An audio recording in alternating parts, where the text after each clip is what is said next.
guys, it's me again, and this story, it's a story time, and it happened a little while ago now. I've been wanting to make a video about this for ages, but I've never really felt it was the right time until now.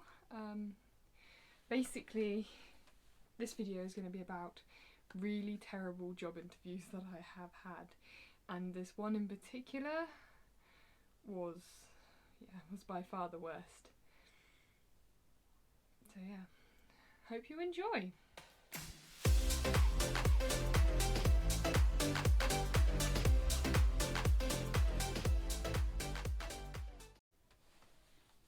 So I've never really been one, I mean I have generalised anxiety disorder, so I've never really been one for interviews. I've never really enjoyed any of them.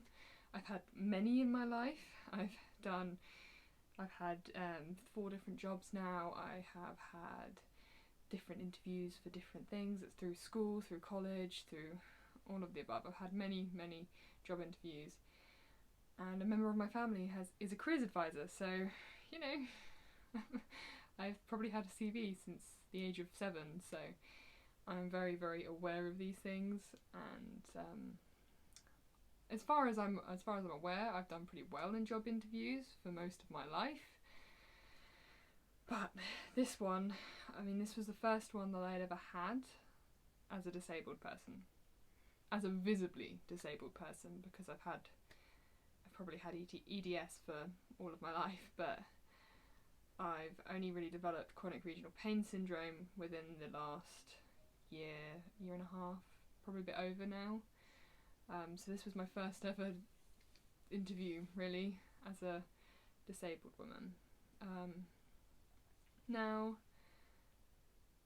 it was I've been in different workplaces, so I've experienced many different things, but it was for a vet receptionist.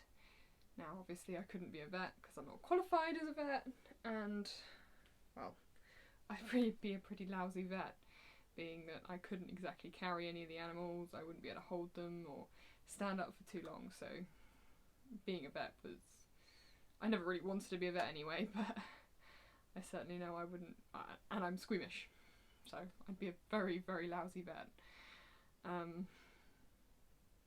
But basically it was for a vet receptionist. I've always wanted to work with animals my entire life, and it's just finding the right way in, I guess. And I've never done a veterinary job, let alone a receptionist job. I've never been a receptionist out of all the work experience I've done and all the jobs I have done. I've never done receptionist. It was probably a very naive thought of me, but personally I went for it because I thought it was going to just be sitting down, taking bookings, you know, greeting customers, grabbing the medications, but not, you know, not actually sorting them. I thought it was going to be very chill, basically. And that's probably a very naive thing of me to think, since I've never done a job like this, but that's what I went into it thinking. And so I'll get on and tell you the story then. So yeah, I had to prepare for this job interview, and I've been preparing for the last few weeks, a good few weeks before. So I knew the company, I was fully aware with all the questions, I practiced, I felt like I was ready. I was like, right, let's get this done. So on the day, I left half an hour early. It's like, going to drive down there, going to be ready, going to be overly prepared, and it's better to look like you're eager than if you're not. And so the first red flag is I have blue badge. I use disabled parking, and because obviously with my crutches it's just a lot easier to have more space, and the first red flag is they didn't have any of that. Which I thought was really strange, because what do their disabled customers do? They must have disabled customers. But no, there was no disabled parking, so I had to find a spot really far away, which was not handy at all, and park there to give myself the space, knowing full well that it would just be my luck that a car would park right up close to me. But anyway, I parked up. I was a good, 15 minutes early. I was ready, so I walked up to the building. I'd never been in this building before, so it was stressful trying to find where I had to go. But I found it, and on the door there was a sign that said, wait in your car and phone, or ring the doorbell. So I was like, I knew this wasn't going to be a telephone interview, so I just rung the doorbell, and I stood there. For a while, and people were just walking back and forth. So in the end, I mean, it's a veterinary surgery, so they have to be busy. So I just kind of brushed it off. I was like, okay, that's fine. I've got 10 minutes now to my interview, so I rung the number that was on the door. Now this is where it gets rather interesting, because it was a glass door. The whole building, front of the building was glass, so I could see in and they could see out. And I rang the number. I could see the receptionist. I watched her look at the phone. I watched her look at me. And then she just turned around and continued and left the phone to ring until eventually it cut out. So I was like, okay, so it's okay, it's calm, keep calm. They're obviously busy, they obviously don't have time right now, so I'll just wait. They know that I'm here, and basically, if I'm late for my interview, it's on them, not me.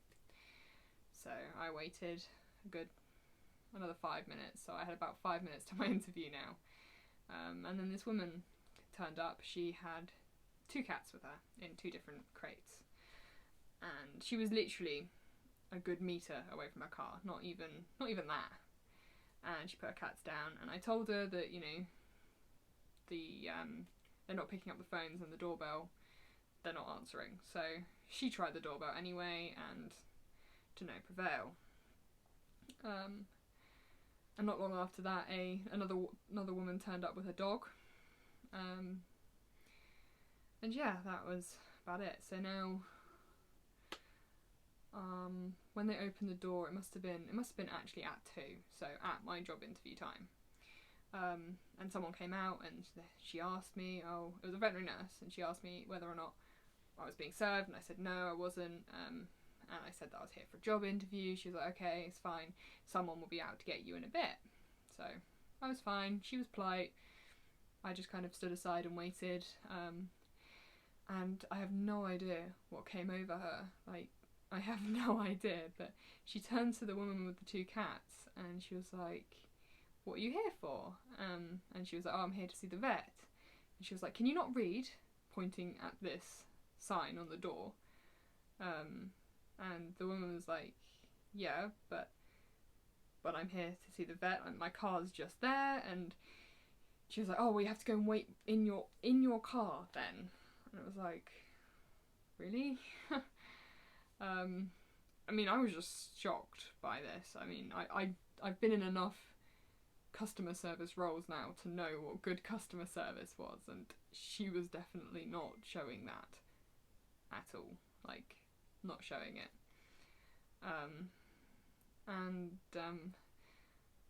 So that completely threw me, but I just put it down to everyone has a bad day. Maybe that was her bad day. Can't judge a book too harshly because, well, I don't know her, so it could have just been her having a bad day. So anyway, the woman went over to stand by her car that was literally like not even a meter away, but she did. Then eventually, so I was now good 10-15 minutes late for my interview now, and eventually the big boss, the one who owned the practice, came out, and she was lovely. She was absolutely lovely. She talked really, really quickly, so that was kind of hard to understand with obviously masks on. And also, I want to point out that all of this was in a time where I was allowed to go to these job interviews. This was when COVID had kind of the government had kind of stopped the restrictions as harshly here, so it was all COVID friendly. I wore masks. I put on hand sanitizer. It was all COVID safe. But anyway, it's hard to understand her with the mask on. And we went into this room and we just started talking. It was all going nicely. everyone was relaxed, or by everyone I basically mean me. I was relaxed as much as I could be. And then this is where it all went completely wrong. Another woman came in. Now, she was probably a vet of some kind. I have no idea what she did, but she was scary, basically. She was scary. And then she took the interview further. She kept asking questions. Now, from places I've worked with to help me find a job, to help me get employed with a disability, they basically said use my disability to an advantage. Play it off with all the things you've learned from this disability and how you overcome them, kind of.